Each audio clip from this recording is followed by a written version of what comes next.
वृत्ति वाले बेईमान और भ्रष्ट जनप्रतिनिधियों पर लागू होना चाहिए राइट टू रिकॉल।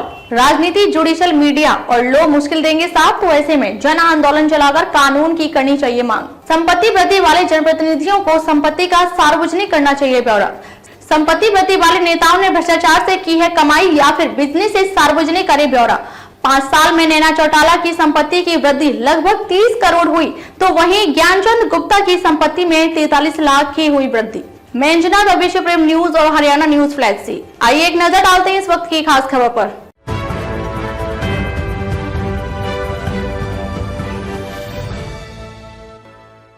बचपन में सुनते थे कि नेता 5 साल में इतना कमा लेते हैं कि 7 पुश्तों को कमाने की जरूरत नहीं। तब यह बातें समझ नहीं आती थी, पर अब सब बातें समझ में आ रही हैं कि दौलत आसमान से नहीं टपकती है, लेकिन यदि आप पार्षद, विधायक, सांसद और मंत्री बन जाते हैं तो देखते ही देखते मालामाल कैसे हो जाते हैं, इसका कोई संतोषजनक जवाब हमारे नेताओं के पास नहीं है। संपत्ति वृद्धि वाले नेताओं की जांच होकर उन पर कार्रवाई तो बनती है, पर बिल्ली के गले में घंटी बांधे कौन? साथ में बड़ी दिक्कत यह है कि इनके खिलाफ तो प्रशासनिक अधिकारी कार्रवाई करेंगे और कोर्ट। ऐसे में अब जनता जनार्दन जन आंदोलन चलाना होगा, क्योंकि भारतीय लोकतंत्र की राजनीति, जुडिशल, मीडिया और लोग साथ मुश्किल देंगे। तो ऐसे में क्या वोटर को चुप बैठना चाहिए? जब विजिट में क्रांति आई थी तो सोशल मीडिया की एक पोस्ट से उठा जन आंदोलन बना और उसने पूरे देश को बदल दिया। तो ऐसे में देश बदलना है तो पहले नेताओं को बदलना होगा। अगर आप देश और प्रदेश से प्यार करते हैं तो सामाजिक न्याय के लिए आवाज उठाना शुरू करें।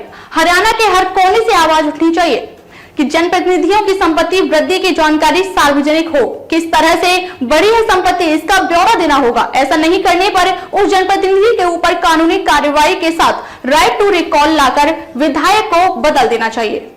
आम आदमी के खाते में चंद पैसों की आमद भी बैंकों के लिए बन जाती है तहकीकात, पर माननीयों की संपत्ति में हो रही बेतहाशा वृद्धि। ऐसा नहीं है कि सभी नेता भ्रष्ट और बेईमान होते हैं, कई ऐसे भी हैं जिन्होंने सार्वजनिक जीवन में मिसाल भी पेश की है, पर इनकी संख्या बहुत कम है। इसी संदर्भ में सर्वोच्च न्यायालय ने केंद्र सरकार से पूछा है कि जनप्रतिनिधियों की संपत्ति में बेतहाशा बढ़ोतरी पर नजर रखने के लिए अब तक कोई स्थायी निगरानी तंत्र क्यों नहीं बना। उसने अपने पिछले वर्ष के आदेश पर अमल के बारे में कानून मंत्रालय और विधायी सचिव से जवाब भी मांगा है। सर्वोच्च न्यायालय ने यह आदेश गैर सरकारी संगठन लोक प्रहरी की ओर से सरकार के खिलाफ दाखिल अवमानना याचिका पर सुनवाई के दौरान दिया है।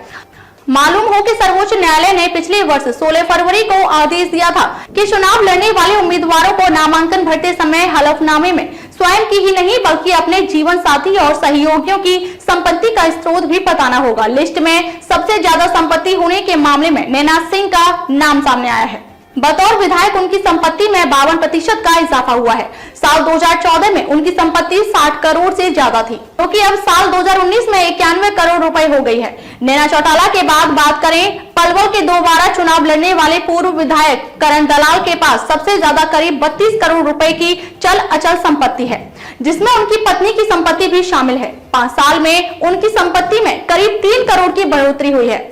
कैप्टन अभिमन्यु की संपत्ति 77 करोड़ है, बढ़कर 177 करोड़ रुपए, और सीमा त्रिखा की संपत्ति 40 लाख से बढ़कर हुई 2 करोड़ 45 लाख। इसके बाद बात करें कैप्टन अभिमन्यु की, उसने तो हरियाणवी भाषा में कहवा की कती चाला पाट दिया। खट्टर सरकार में मंत्री रहे कैप्टन अभिमन्यु की संपत्ति पिछले 5 सालों में काफी कमाई की है। अगर किसी की संपत्ति में सबसे ज्यादा इजाफा हुआ है तो वो कैप्टन अभिमन्यु है। पिछले 5 साल में उनकी संपत्ति 77 करोड़ से बढ़कर 177 करोड़ रुपए हो गई है।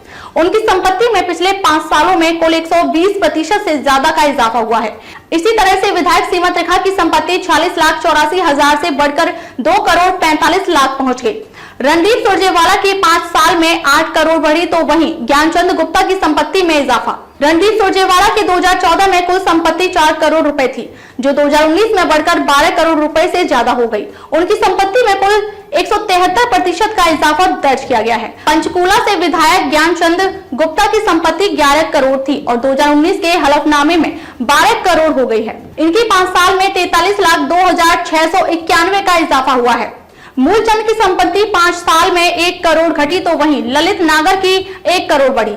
विधायक मूलचंद की संपत्ति 13 करोड़ 90 लाख से घटकर 12.5 करोड़ रह गई। उनकी आमदनी 3 लाख से बढ़कर 12.25 लाख तक पहुंच गई।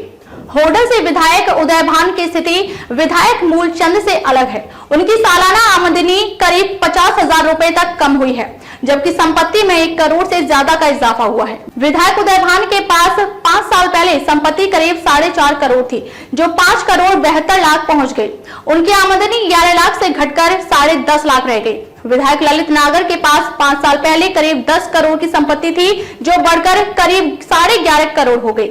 उनकी आमदनी करीब 3.25 लाख से बढ़कर 13.25 लाख हो गई। विधायक नगेंद्र भड़ाना की संपत्ति 5 साल पहले करीब 1 करोड़ थी, जो 5 साल में बढ़कर 2 करोड़ 70 लाख हो गई। उनकी आमदनी 3 लाख से बढ़कर 12.5 लाख हो गई। आम आदमी व्यापार करे तो उसे 1000 को लाख में बदलने में वर्षों लग जाते हैं, जबकि हमारे माननीय महज एक बार में प्रतिनिधित्व में लाख को करोड़ में बदलने का रखते हैं मादा। आम आदमी के खाते में चंद पैसों की आमद भी बैंकों के लिए तहकीकात का कारण बन जाती है, लेकिन हमारे माननीयों की संपत्ति में हो रही बेतहाशा वृद्धि खबरों में भी जगह नहीं पाती। हालांकि संपत्ति में बढ़ोतरी निजी मामला है, लेकिन अगर किसी जनप्रतिनिधि की संपत्ति कुछ ही वर्षों में लाख से बढ़कर करोड़ रुपए हो जाए तो यह आंकड़ा अचरज में डालने वाला है। एक आम आदमी कैसा भी व्यापार करे, उसे 1000 को लाख में बदलने में वर्षों लग जाते हैं, जबकि हमारे माननीय महज एक बार के प्रतिनिधित्व में लाख को करोड़ में बदलने का मादा रखते हैं।